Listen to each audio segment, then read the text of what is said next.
Bonjour à tous et merci d'être avec nous. Aujourd'hui, je vous propose un florilège des meilleures expositions de l'année en compagnie d'acteurs majeurs de la scène artistique mondiale. On commence avec l'artiste français Jean-Michel Othoniel, à qui le Centre Pompidou a consacré une large rétrospective. Sa matière de prédilection, le verre, ses œuvres de plusieurs tonnes dégagent pourtant une impression de légèreté. Il évoquait sur notre plateau une de ses pièces les plus connues, le bateau de larmes. L'idée du poétique politique, pour moi, c'est important, c'est-à-dire de dire des choses importantes sans forcément vous les jeter à la gueule. Donc c'est vraiment dans ce bateau, qui est un bateau que j'avais trouvé sur la plage de Miami, que j'ai acheté aux gens qui nettoient la plage, qui est un bateau qui avait été un bateau de boat people, donc utilisé par des Cubains pour quitter Cuba. J'ai décidé un jour de rendre hommage à ces exilés et de créer cette sorte de couronne où les perles se transforment en larmes, et je l'ai appelé le bateau de larmes. Direction Venise à présent, qui tous les 2 ans devient pendant quelques mois le centre du monde de l'art contemporain à l'occasion de la Biennale. Voici un aperçu de ce qui se fait de mieux.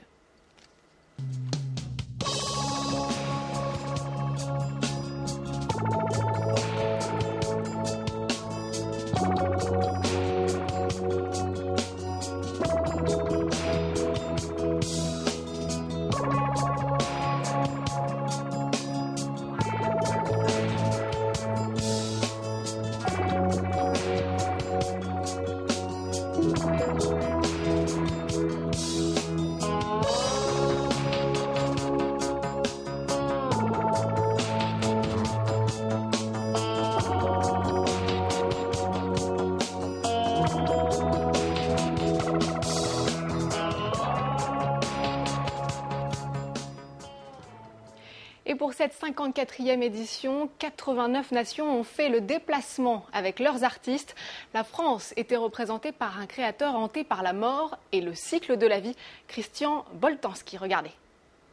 Mort à Venise, un chef-d'œuvre de Visconti. 40 ans après, Boltanski, lui, fait naître des bébés. Une œuvre installée au pavillon français. Le créateur est un ordinateur. Il choisit leur visage de manière aléatoire. Un être composé de photos de nouveau-nés, mais aussi d'hommes et de femmes disparus. L'artiste français livre ici une bataille avec Dieu, le maître du temps. Le hasard est à la manœuvre. Je pense que notre visage est un puzzle de ceux qui nous ont précédés. Et donc effectivement, nous avons, un mélange d'êtres qui sont aujourd'hui disparus et souvent oubliés et qui se retrouvent dans notre visage. L'absence des êtres aimés, la mémoire, le hasard de la naissance, ces thèmes obsèdent Boltanski. La mort le hante. Et si l'artiste se jouait lui-même du hasard ? Un collectionneur australien qui a fait fortune au casino et aux jeux de hasard lui a proposé d'installer des caméras dans son atelier jusqu'à la mort de l'artiste. Là, il y en a une là. Là, oui, la boule qui est là. Elle tourne 24 heures sur 24. Il y en a combien de caméras? Vous pouvez me les Dans cette salle, il y en a 3. Il y en a une là. Une là et une dans le petit bureau. Chaque mois, l'Australien de Tasmanie paye Boltanski. À la fin de ce viager artistique, il restera des cassettes. Un pacte avec le diable. Il y a un animal fétiche de Tasmanie qui est le diable de Tasmanie, donc c'est une plaisanterie. Mais effectivement, c'est toujours le problème du hasard ou du destin. Quelqu'un qui se pense plus fort que le hasard peut être le diable. Parce que ça veut dire qu'il se sent plus fort que Dieu. À ce jeu, si Boltanski n'est pas mort dans 8 ans, pari perdu pour l'Australien. L'artiste lui-même s'est amusé à estimer le prix de cette œuvre originale, le film de sa vie. Et puis, quel est l'impact de la Biennale sur le monde de l'art contemporain? Voici la réponse des représentants du pavillon belge cette année lors de leur passage sur notre plateau. C'est très très important, en tout cas pour un artiste belge. Pour ma part, venant de la communauté française, j'habite Bruxelles et voilà un pays, par exemple, où nous n'avons plus de musée d'art moderne, nous n'avons pas de musée d'art contemporain. Nous ne pouvons compter que quelques institutions qui montrent l'art contemporain plus les galeries.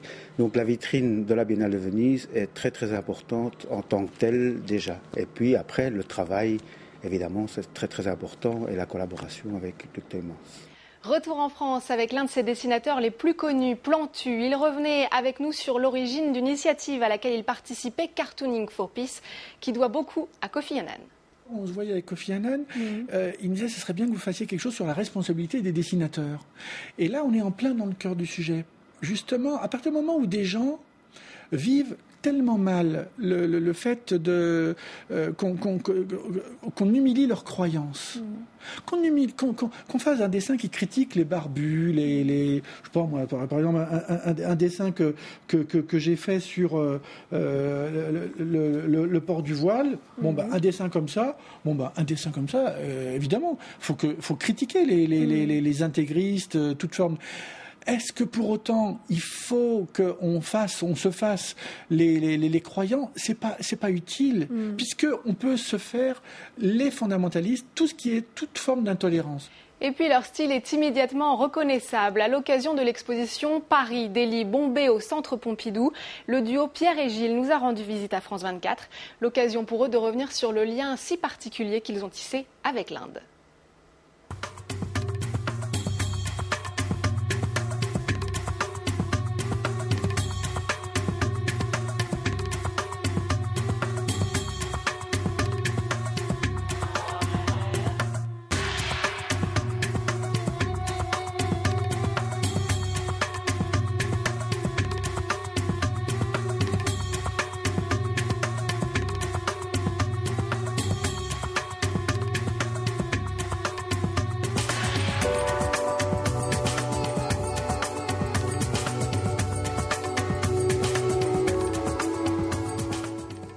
Parti un petit peu à l'aventure, sans savoir ce qu'on allait trouver.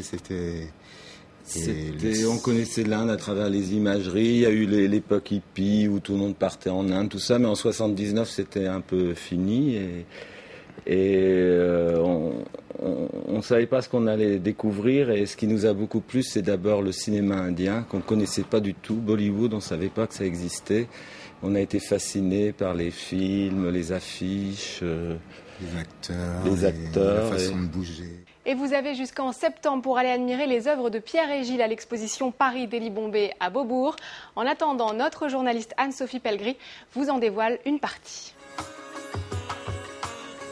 Elle veille sur le dernier étage du Centre Pompidou, l'œil fixe. Cette énorme tête est celle de la déesse indienne Tara. En sanskrit, Tara, c'est celle qui fait passer d'une rive à l'autre. Et justement, à cet étage, l'exposition Paris, Delhi, Bombay propose deux regards croisés sur l'Inde contemporaine. C'est-à-dire, quel dialogue on peut imaginer entre deux scènes artistiques particulièrement vibrantes, la scène française et la jeune scène contemporaine indienne, c'est-à-dire des artistes qui ont émergé depuis le début des années 90 et qui aujourd'hui sont vraiment parmi les artistes internationaux majeurs. L'Inde est une grande puissance artistique et c'est ce qu'on va montrer dans cette exposition. D'abord, une Inde fantasmée pour ses toiles érotiques. Une Inde féerique aussi, inspirée de Bruegel l'Ancien et de la peinture sous verre indienne. Une Inde scintillante, renversante, voire hypnotique, avec ses motifs kaléidoscopiques proches des mandalas. Mais au-delà des clichés, Paris, Delhi, Bombay, c'est aussi l'expression d'une réalité moins colorée de la société indienne. Évidemment, l'Inde, c'est les couleurs, c'est la joie de vivre, etc. Mais c'est aussi une réalité militaire qui est quand même particulièrement violente. Ce tableau représente la frontière militaire entre l'Inde et le Pakistan, un dessin réalisé à partir d'impacts de balles. C'est en fait de l'autre côté que je tire. Là, ce qu'on voit, c'est le verso de la pièce. C'est-à-dire que de l'autre côté, on a des impacts de balles très nets, un cercle parfait. Et de l'autre côté, en fait, le bois vient exploser. Autre aspect grisé de la société indienne, ce mur de déchets informatiques. Je voulais savoir quelle résonance un projet comme celui-ci pouvait avoir sur le public d'un musée global. Et j'ai débarqué avec mon œuvre appelée « Votre odeur sur mes mains ». Parce que beaucoup de déchets informatiques en Inde sont recyclés à main nue. 2 tiers des œuvres ont été spécifiquement réalisées pour l'occasion. Cette exposition s'inscrit dans la grande tradition des Paris-Moscou, Paris-New York du Centre Pompidou. Enfin, retour sur le projet de l'un de nos artistes préférés, le photographe JR. Il était pour la 2e fois sur le plateau du Journal de la Culture à l'occasion de la sortie de son film Women are Heroes. En voici quelques images.